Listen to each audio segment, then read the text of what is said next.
Hey you, hope you're doing well. Welcome back to my channel and to the 8th day of my ARTOBER challenge. If you want to watch the previous videos, I've linked them down below and they will be in a playlist. The way this works is that I have 4 different prompt lists I want to work from that I randomize each day, these being Witchtober, Drawtober, Swordtober, and my own list. Then I randomize which day's prompt I'll do.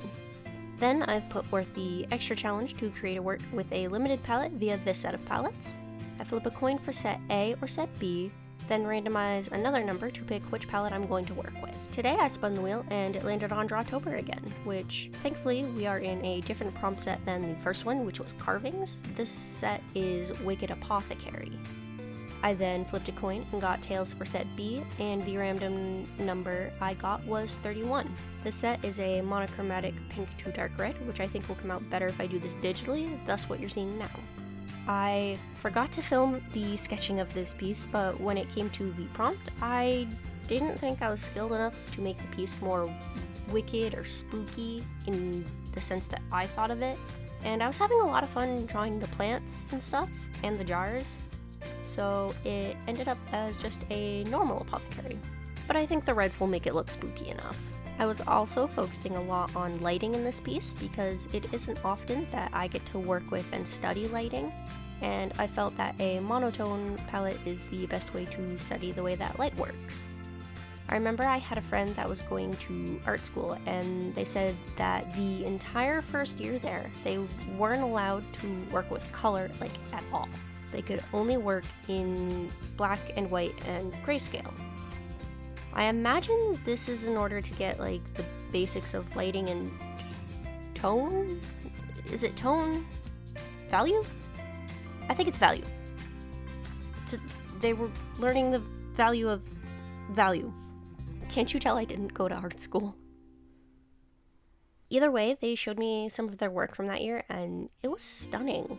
There was this piece that was it had a black backing that showed 5 different paintings in a single column, and it showed, the one at the top was a blue whale. It was obviously painted in grayscale, but it was a blue whale.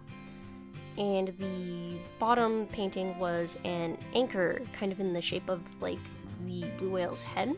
And then the paintings in the middle were, the metamorphosis, transformation from one to the other. And it looked so good. I don't remember if they ended up keeping that one. I think they gave it to one of my other friends. I'm not sure. I remember they also painted me something on a mini canvas, but I'd have to go looking for it. I feel bad because I've had to move so many times since they gave it to me, so I have no idea where it could be other than in storage or one of the suitcases, because yes, there are still suitcases with things in them because I have nowhere to put all my things. The thing they don't tell you about moving back in with family is that after you've bought enough stuff for your own place, it all needs to go somewhere because you don't need all that stuff when you move back in with family. The stuff could be in our freaking barn for all I know. Well, I mean, I know a lot of it is in the barn, but there's also just stuff packed kind of everywhere. Anyway, back to the piece, because I rambled, which I'll do a lot, by the way, if you haven't noticed already. That being said, I started with the canvas as a light blue color. This I did because it was the complementary color to the palette. Some artists will do this with canvas paintings so that the layers that are put on top will, I guess, pop more with the complementary color underneath. I don't know how this works. I'm not a color theory person. I don't know a lot about color theory. It's just what I've heard and been told, so I tried it. And I don't know, I think it did something, I guess. Maybe it works better in a piece that doesn't use a monochromatic palette, or works better with traditional work, but I wasn't about to go all out on this one.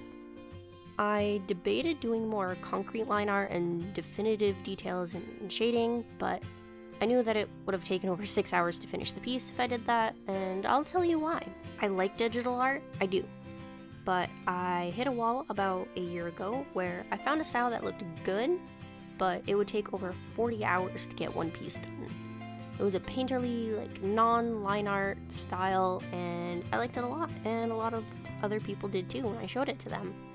And I know if I keep practicing it, I'll get faster, but a lot of it was because I didn't have like helpful shortcuts that a lot of other art programs do. Sai is sort of behind the ball on that one, but it's what I've got, and I can't really afford a new program.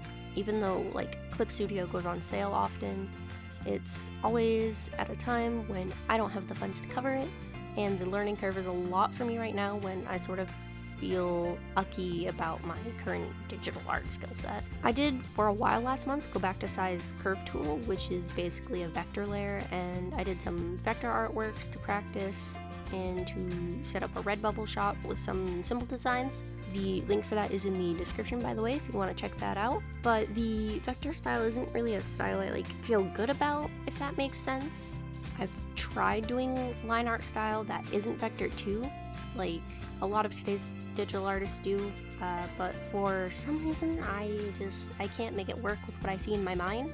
A lot of that I think comes down to coloring and the way I've colored.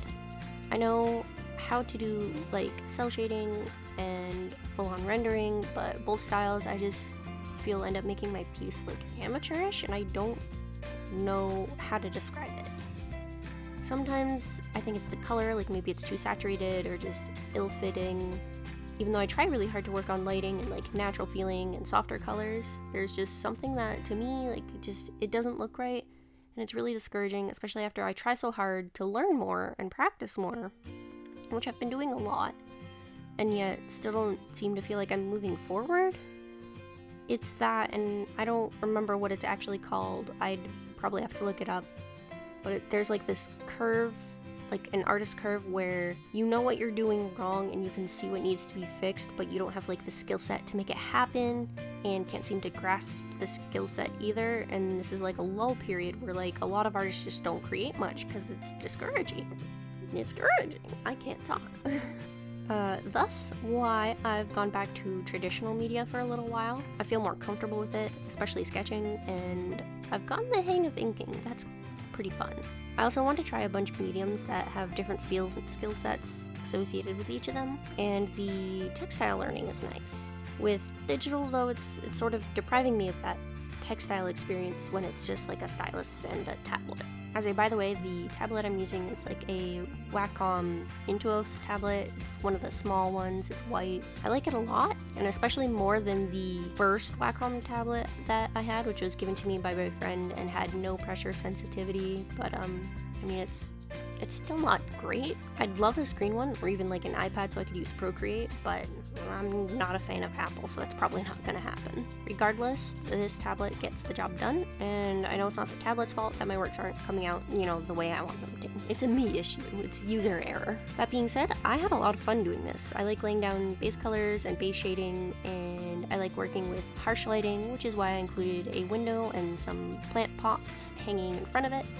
The light and shadow casts were super important to consider, and it helped give me like a literal reference point so that I didn't have to shade the wrong side of things. I think that maybe sometime in the future I'll return to this piece and do a full rendering for it.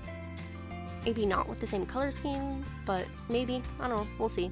I'll keep using it as a practice piece for sure, which I recommend for people who want to practice a bunch of things but don't want to work on a bunch of new pieces. I saved a base version of this and then saved the end version for today's video, and I'll have a separate base piece every time I practice something different with it. Am I making sense? So say I want to work on vectorizing. I'd open the base version of this and start doing line work vectors and coloring that way. Save that as a different version. Open the base version again and work on plants. Save that version. Open the base version and work on painterly styles. And anything that falls into the same type of work or that falls into the thing that you want to be in a fully finished piece, you want in the same file. So I vectorized the jars. Okay, if I want a fully vectored piece, I'd work in that file instead of opening a new one. You see what I mean? It helps take out the redundant sketching phase, especially when you don't have a lot of time or get bored very quickly, and I hope it helps. That's it for day 8 of my Artober challenge. It was really relaxing to sit back and work on lighting and not worry too much about detail for once, and I think it looks nice for what it is, and I'm proud of the progress I'm making developing my skills. With that said, remember to like the video and subscribe if you haven't already, and I hope to see you all again tomorrow. Bye bye!